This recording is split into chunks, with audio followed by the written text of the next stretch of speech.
എന്റെ ഹൃദയത്തിന്റെ ഉടമ. രചന ജാസ്മിൻ കുഞ്ഞോൾ. അവതരണം ഷാഹുൽ മലയിൽ. എഡിറ്റിംഗ് ഫൈസൽ സി ഒന്ന് ഊഞ്ഞേരി.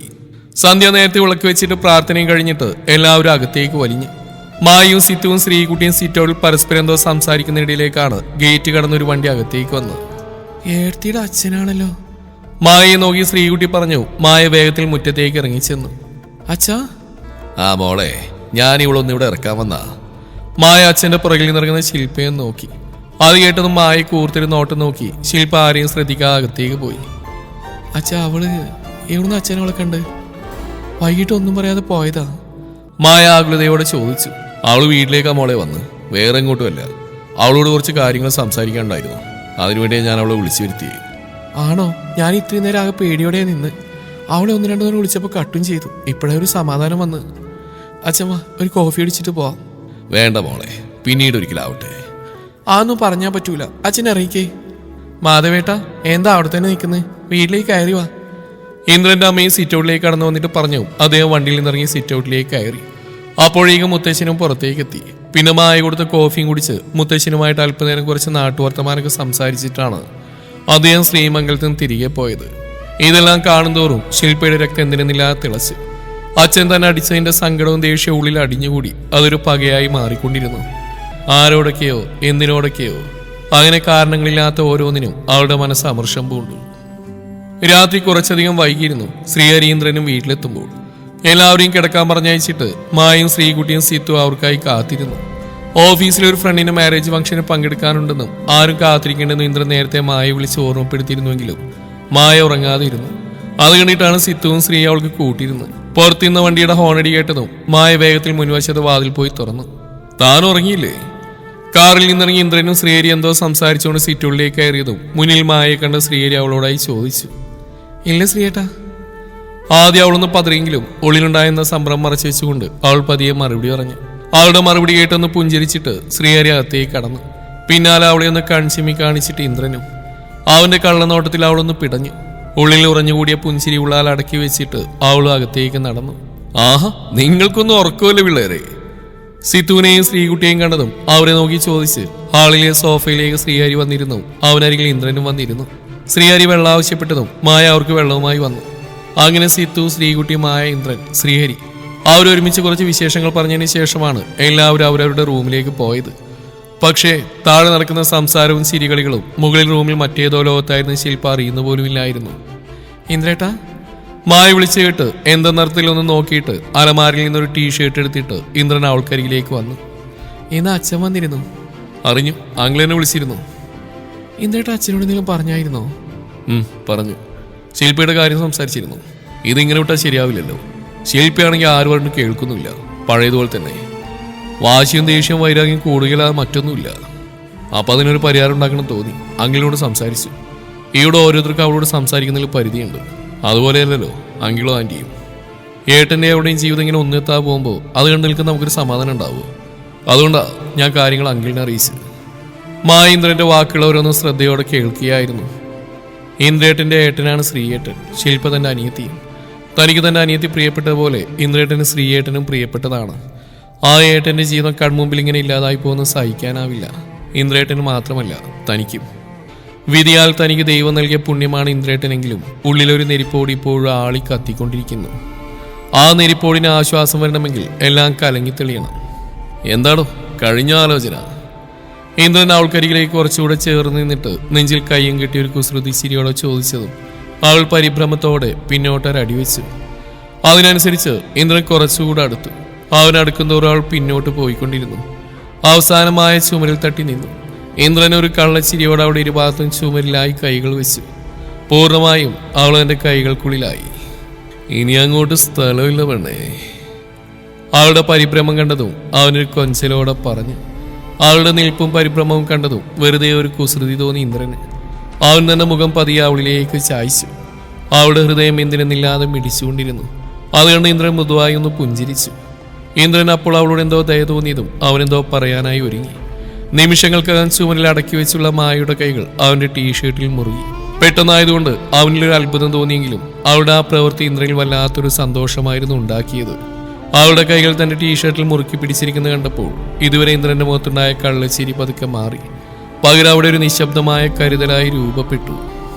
ഏയ്. അവന്റെ ശബ്ദം അത്രയും മൃദുവായിരുന്നു. അവന്റെ ശബ്ദം ഒരു നേർത്ത തലോടലായി അവളിൽ വന്ന് നിറഞ്ഞതും പതിയെ അവന്റെ നെഞ്ചിലേക്ക് മായ ചേർന്ന് നിന്നു. അവളുടെ ഉള്ളിലെ പ്രണയം എന്ന തണുപ്പിനെ നനുത്ത ചിരിയാൽ ഏറ്റുവാങ്ങിയിട്ട് അവൻ തന്നിലേക്ക് അവളെ ചേർത്തു പിടിച്ചു. ഇനി ഒരു നാളും ആരിലേക്കും ഈ പ്രണയം ചേർക്കപ്പെടാനാവാത്ത വിധം. അച്ഛാ, ഇന്ന് ഞാൻ ബസ്സിൽ പോയിക്കോളാം. എന്നിങ്ങനെ എന്നെ ഓഫീസിൽ കൊണ്ടുവിടാൻ അച്ഛൻ ബുദ്ധിമുട്ടുണ്ട? അതിന് എനിക്ക് ബുദ്ധിമുട്ടാണെന്ന് മോളോടാരാ പറഞ്ഞ്? ഞാനിവിടെ ചുമ്മാ ഇരിക്കല്ലേ ലച്ചു. അപ്പൊ നിന്നെ കൊണ്ടുവിടാനും തിരികെ കൊണ്ടുവരാനും എനിക്കെന്താ ബുദ്ധിമുട്ട്? എന്നാലും എൻ്റെ അച്ഛാ. അതൊന്നും സാരില്ല മോളെ. 2 ദിവസം കൂടെ അച്ഛൻ കൊണ്ടുവിടാം. അത് കഴിഞ്ഞ് അച്ഛന് ജോലിക്ക് പോകാനുണ്ടാവും. ഇന്നലെ കാവലിന്ന് ഷൈജുവിനെ കണ്ടപ്പോൾ ജോലി ഉണ്ടെന്ന് പറഞ്ഞിട്ടുണ്ട്. ആണോ? എന്നാ കുഴപ്പമില്ല. മോളെ, നിനക്ക് ഓഫീസിൽ കുഴപ്പമൊന്നുമില്ലല്ലോ? സിന്ധു ചോദിച്ചുകൊണ്ട് അവിടെ പ്ലേറ്റിലേക്ക് ഒരു ദോശയും കൂടെ ഇട്ടുകൊടുത്തു. എൻ്റെ അമ്മേ, ഇപ്പൊ നിലവിൽ എനിക്കൊരു കുഴപ്പമില്ല. ഇങ്ങനെ കൂടുതൽ കഴിപ്പിച്ചിട്ട് അവിടുന്ന് ഉറക്കം തൂങ്ങിയാലേ ഇന്നെ അവരെന്നെ പറഞ്ഞു വിടും. ഒന്ന് പോടി, രാവിലെ തന്നെ ഓരോന്ന് പറയാതെ വേഗം കഴിക്കും. അങ്ങനെ 3-4 ദോശ കഴിച്ചു എന്ന് വെച്ച് നീ ഉറങ്ങി പോകുന്നില്ല. ലച്ചു അമ്മയുടെ സംസാരം കിട്ടും തലയാട്ടി കഴിപ്പ് മതിയാക്കി എഴുന്നേറ്റു.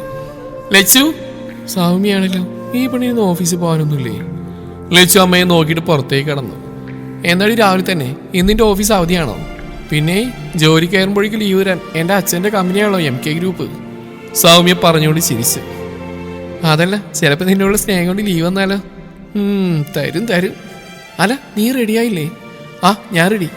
എന്നാ വാ, നിന്റെ ഓഫീസ് വഴി ഞാൻ പോകുന്നു. നിന്നെ അവിടെ ഇറക്കാം. ആണോ? എന്നാ 2 മിനിറ്റ്, ഞാനിപ്പോൾ വരാം. ലച്ചു അകത്തേക്ക് കിടന്നിട്ട് അച്ഛനോട് വൈകിട്ട് വരാൻ പറഞ്ഞിട്ട് ബാഗ് എടുത്ത് പുറത്തേക്ക് ഓടി. ലച്ചുവിൻ്റെ വീടിൻ്റെ അടുത്താണ് സൗമ്യയുടെ വീട്. ചെറുപ്പം മുതലേ ഒരുമിച്ച് കളിച്ചു വളർന്നവർ, അതേപോലെ സ്കൂളിലും കോളേജിലും ഒരുമിച്ച് പഠിച്ചവർ. ഇപ്പോൾ ഒരാഴ്ചയായിട്ടേ ഉള്ളൂ ടൗണിൽ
അച്ഛൻ എത്ര കഷ്ടപ്പെട്ട് വീണ്ടും പഠിക്കാനയക്കും. അതെ, എൻ്റെ അമ്മയെ അങ്ങനെ തന്നെ പറഞ്ഞ്. പക്ഷേ നമുക്ക് വേണ്ട ഒരു ജോലിയായിരുന്നു. അത് കിട്ടിയപ്പോൾ ഒരുപാട് സന്തോഷമുണ്ട്. ഡീ, ഇതേ എവിടെ നിർത്തിയാൽ മതി. ആ, ഓക്കെ ഡി, വൈകിട്ട് വഴിക്ക് വരണം. ഞാൻ വേണ്ട, അച്ഛൻ വന്നോളൂ. ഓക്കെടാ, കാണാം. സൗമ്യ യാത്ര പറഞ്ഞു പോയതും ലച്ചു ഓഫീസ് ഗേറ്റ് കിടന്ന് അകത്തേക്ക് നടന്നു. സരോജിനി ചേച്ചി ഇറങ്ങിയില്ലേ? ആ ബിന്ദു, ദേ ഞാനെത്തി. ബിന്ദുവിനെ നോക്കി പറഞ്ഞുകൊണ്ട് സാരിയെ നേരെയാക്കി സരോജിനി ബിന്ദുവിൻ്റെ അരിയിലേക്ക് നടന്നു. പോവാം. പോവാം. ഇന്ന് എഴുന്നേൽക്കാൻ കുറച്ച് വൈകിപ്പോയി, അതാ വൈകിയത്. പിന്നെ അവനുള്ള ഭക്ഷണം ഉണ്ടാക്കി വെക്കണമായിരുന്നു. എന്ത് തന്നെയായാലും അവൻ പുറത്തുനിന്ന് അങ്ങനെ ഭക്ഷണമൊന്നും കഴിക്കാറുമില്ല. ആ, എന്നാൽ വേഗം പോവാം നമുക്ക്. ആറ് വേഗത്തിൽ മുന്നോട്ട് നടന്നു. അല്ല, നിങ്ങളിതെങ്ങോട്ടാ? പെട്ടെന്ന് അവർക്കരികിലേക്ക് വന്ന പ്രശാന്ത് ബൈക്ക് നിർത്തിയിട്ട് അവർ നോക്കി ചോദിച്ചു. ആ, ഒരു കുടുംബശ്രീ പരിപാടിയുണ്ട് പഞ്ചായത്തിനടുത്ത്, അങ്ങോട്ട് പോവാ ഞങ്ങൾ.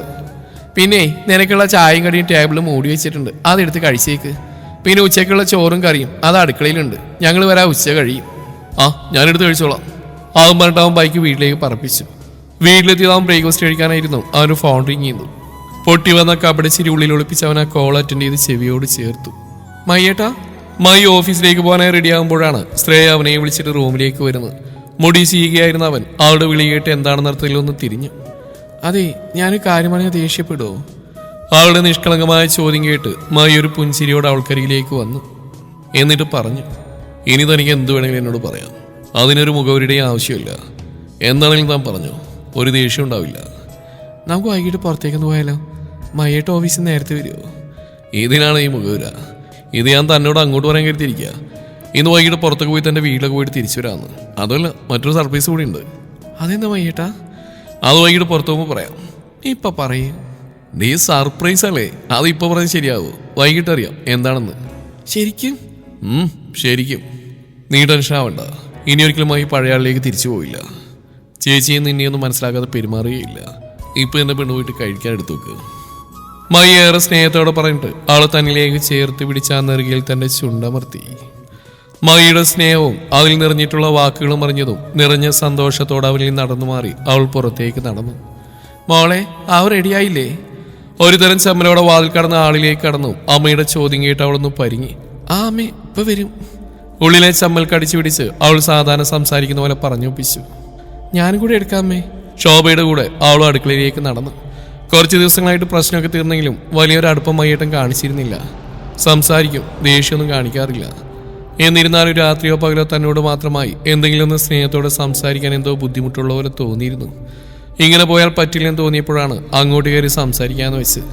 വീട്ടിൽ നിന്ന് എന്തെങ്കിലും പറഞ്ഞിട്ട് പുറത്തു കൊണ്ടുപോവുക, എന്നിട്ട് രണ്ടാൾക്കും മനസ്സോർന്ന് സംസാരിക്കാൻ ഒരു ഇടമുണ്ടാക്കുക. അതെന്തായാലും സാധിച്ചു. അവൾ സന്തോഷം കൊണ്ട് ഉള്ളാൽ തുള്ളിച്ചാടുകയായിരുന്നു. മായി പുറത്തേക്ക് വന്നു. അവരൊരുമിച്ച് ബ്രേക്ക്ഫാസ്റ്റ് കഴിച്ചു. ശിവയും അച്ഛനും നേരത്തെ പോയിരുന്നു. കഴിച്ചു കഴിഞ്ഞതും ശ്രേയയോട് വൈകിട്ട് ഒരുങ്ങി നിൽക്കാൻ പറഞ്ഞിട്ട് മായി വീട്ടിൽ നിന്നിറങ്ങി. ശ്രീകുട്ടി കോളേജ് ഗേറ്റിൽ അച്ഛൻ്റെ കൂടെ വന്നിറങ്ങിയതും കണ്ടു. തന്നെയും ഒട്ടാ നോക്കുന്ന ആ മിഴികളെ. കൂടെ മാളവുമുണ്ട്. അച്ഛനെ കണ്ടവും മിഥുന അവിടെ അരികിലേക്ക് വന്നു. മാമ. ആഹാ, മിഥുനോ? മാളൂനെ കൊണ്ടുവിടാവുന്നതാണോ? അതെ മാമ, ഓഫീസിൽ പോകാനായിട്ട് ഇറങ്ങിയതാ. അപ്പൊ ഇവളിവിടെ ഇറക്കാന്ന് കരുതി. എന്നാ ഞാൻ അങ്ങോട്ട് പോട്ടെ, ഇന്നൊരു മീറ്റിംഗ് ഉണ്ടേ. ഓക്കെ മാമ കിട്ടോ, ഞാനിപ്പോ പോവും. ഓക്കെ മക്കളെ. അദ്ദേഹം അവരുടെ യാത്ര പറഞ്ഞിട്ട് വേഗത്തിൽ വണ്ടി മുന്നോട്ട് വിട്ടു. ഡീ, അച്ഛൻ പോകുന്ന വഴിയെ നോക്കിക്കൊണ്ടിരിക്കുന്ന സ്ത്രീകുട്ടിയെ മാള് തോണ്ടിയതും അവൾ ഞെട്ടലോടെ തിരിഞ്ഞു. ദേ ഇവിടെ. മാളു കൈകൾ ചൂണ്ടി. ഒരാളിവിടെ വായി നോക്കിക്കൊണ്ടിരിക്കുമ്പോഴാണ് അവിടെ ഒരു അച്ഛൻ സ്നേഹം. അച്ഛൻ വീട്ടിലേക്ക് തന്നെയല്ലേ വരുന്നത്? പോടി, അങ്ങനെയൊന്നുമില്ല. ശ്രീകുട്ടി തലതാഴ്ത്തി. എൻ്റെ ഏട്ടാ, ഇതൊരു നടക്കൊന്നും പോയില്ല. ഇപ്പൊ ഇങ്ങനെയുള്ള പെൺകുട്ടികളുണ്ടോ ഈശ്വര? ഇങ്ങനെ ഒരു നാണം കുടുങ്ങി. മാളു ചിരിയോടെ മിഥുനെയും ശ്രീകുട്ടിയെയും നോക്കി പറഞ്ഞു. എന്നാ പിന്നെ ഞാനങ്ങ് പോയിക്കോളാം. ഒന്ന് കാണാൻ ആഗ്രഹം തോന്നി, വന്നു, അത്രേ ഉള്ളൂ. മിഥുൻ കുറച്ചൊരു ഗൗരവത്തിൽ പറഞ്ഞിട്ട് ശ്രീകുട്ടിയെ നോക്കി. മാളു, ഞാൻ പോയി, ഓഫീസിലെത്താൻ വൈകും. പറഞ്ഞിട്ട് മിഥുൻ തന്നെ ബൈക്കിലേക്ക് കയറി വേഗത്തിൽ ഓടിച്ചു പോയി. മാളു, മിഥുനേട്ടൻ. മിഥുൻ വണ്ടിയെടുത്ത് പോയതും ശ്രീകുട്ടിയുടെ മുഖത്ത് സങ്കട പെരുമഴ വന്ന് നിറഞ്ഞു. കണ്ണുകളിൽ നിറഞ്ഞൊഴുകി. പെട്ടെന്ന് അത് കണ്ട മാളു വല്ലാതായി. സാരലടി, നീ ഏട്ടനോടൊന്നും മിണ്ടായിട്ടല്ലേ? അല്ല ഒന്നുമല്ല. നീ ഇനിയെങ്കിലും ഏട്ടനെ കാണുമ്പോൾ ഇങ്ങനെ നാണം കുടുങ്ങി നിൽക്കില്ലേ? എന്തെങ്കിലും സംസാരിക്കാൻ നോക്കണം. ഏട്ടനതാ ഇഷ്ടം. ശ്രീകുട്ടി മാളുവിനെ നോക്കി കണ്ണുകൾ തുടച്ച് കോളേജ് കോമ്പൗണ്ടിലേക്ക് നടന്നു. അവിടെ ആ പോക്കണ്ണ് മാളു അപ്പോൾ തന്നെ മിഥുനെ വിളിച്ച് കാര്യം പറഞ്ഞിരുന്നു. അതറിഞ്ഞ് അവന് വല്ലാത്തൊരു വേദന തോന്നി. അവളൊരു വാക്ക് പോലും സംസാരിക്കാതെ മാറിയുന്നതുകൊണ്ടാണ് അങ്ങനെ ചെയ്തെങ്കിലും അത്രത്തോളം വേണ്ടിയിരുന്നില്ലെന്ന് അവനും തോന്നി. വൈകിട്ട് അവളെയും വിളിച്ച് വീട്ടിലേക്ക് വരണമെന്ന് പറഞ്ഞിട്ടാണ് മിഥുൻ കോള് കെട്ടിയത്. മോളെ ശില്പ. പുറത്തേക്ക് പോകാനായി ഒരുങ്ങിക്കൊണ്ടിരിക്കുകയാണ് പത്മ ശില്പയെ വിളിച്ചിട്ട് റൂമിലേക്ക് വന്നു. എന്താ അമ്മേ? അവൾ തന്നെ ചുരിദാറിന്റെ ഷോൾ നേരെ ഇട്ടിട്ട് അമ്മയെ നോക്കി. നീ ഇതെങ്ങോട്ടാ? അത് ഞാൻ എൻ്റെ ഒരു ഫ്രണ്ട് ഗൾഫിൽ നിന്ന് വന്നിട്ടുണ്ട്. അവളെ കാണാനായിട്ട് അവളുടെ വീട് വരെ ഒന്ന് പോകണം. അത് കഴിഞ്ഞ് അമ്മയുടെ അടുത്തൊന്ന് കയറണം. അതെയോ? എന്നാൽ പിന്നെ ഞാനും വരാം മോളെ വീട്ടിലേക്ക്. നമുക്ക് ഒരുമിച്ച് പോവാം. എനിക്ക് ശ്രേയ മോളെ ഒന്ന് കാണണം. കൂടെ നമുക്കൊന്ന് അമ്പലത്തിലും പോവാം. അത് കഴിഞ്ഞിട്ട് വീട്ടിലേക്ക് പോവാം. എന്നിട്ട് മോൾക്ക് ഫ്രണ്ടിൻ്റെ വീട്ടിലും പോവാം. പത്മതിന്റെ സംസാരം കേട്ടതും ശില്പ നിന്നെടുത്ത് നിന്ന് ഉരുകി. ഒളിൽ ഭയം നിറഞ്ഞു. മുഖം വിയർത്തു തുടങ്ങി.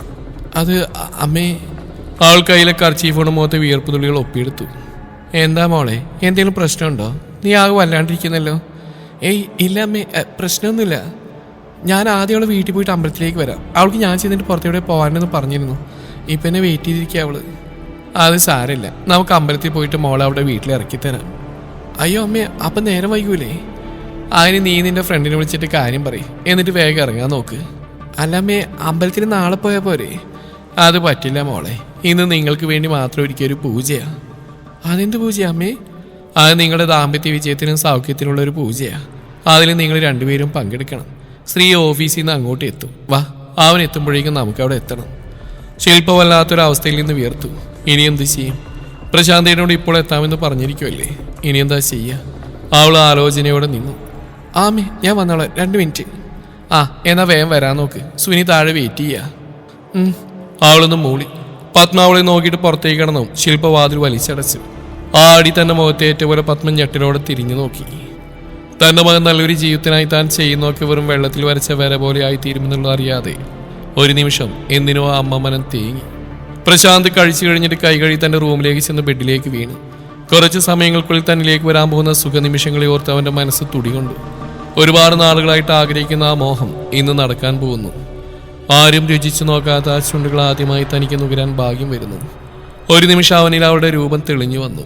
ചുവന്നു തൊടുത്ത ആ കവിൾ, ആരെയും വശീകരിക്കാൻ കഴിയുന്ന ആ നീണ്ട മിഴികൾ, പകൽ പ്രകാശം തട്ടുമ്പോൾ തിളങ്ങുന്ന പിങ്ക് നിറത്തിലുള്ള ഇളം ചുണ്ടുകൾ, വടിവത്ത ശരീരം, മൃദുലമായ ആ ചുണ്ടുകൾ ഓർമ്മയിൽ വന്നു അവനിൽ ആവേശാല തല്ലി.